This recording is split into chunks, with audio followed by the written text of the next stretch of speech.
दोस्तों इस टाइप का क्वेश्चन जो हमारे पास बोर्ड में पड़ा हुआ है, ये क्वेश्चन में आप क्या देख पा रहे हैं कि रूट एक्स पर पावर रूट एक्स है, उस पर पावर रूट एक्स है, उस पर पावर रूट एक्स है, और ये करते करते करते इन्फिनिट तक गया है। और ये पूरे का वैल्यू 1/2 कहा है और आपको कह रहा है कि इस एक्स की वैल्यू को फाइंड करना है। जरा देखिएगा, अगर हम यहाँ पर देख रहे हैं कि एक ही वैल्यू का पावर पर पावर बढ़ते जा रहा है इन्फिनिट तक, और पूरे का वैल्यू 1/2 कह रहा है, मतलब अगर हम एक एक्स को छिपा दें तो ये बाद बाकी जो हमारे पास पावर में बचा इसका भी तो वैल्यू 1/2 के बराबर भी ही ना होगा। अब कहने का मतलब क्या है कि अगर एक को छिपा देते हैं तो उससे क्या फर्क पड़ता है, ये तो पावर बढ़ते गया है। यानी एक छिपाने के बाद जो भी हमारे पास बचा ये पूरे का वैल्यू, जो पूरे का वैल्यू 1/2 था और वही हमारा वैल्यू 1/2 है।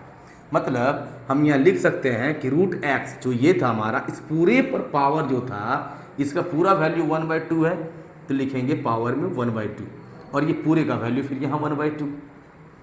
अब रूट एक्स को अगर हम तोड़ के लिखेंगे तो एक्स टू दी पावर 1/2 होगा और ऑलरेडी 1/2 है, तो मल्टीप्लाई कर देंगे तो एक्स टू दी पावर हो जाएगा 1/4 इक्वल टू हो गया ये 1/2।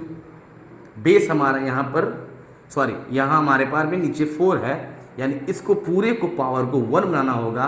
मतलब कि एक्स टू पावर 1/4 पर भी लगा दीजिए पावर 4 और 1/2 पर ही पावर लगा देंगे पावर 4।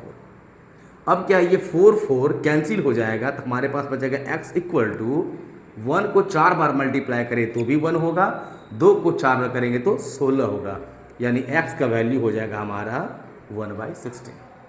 Thank you.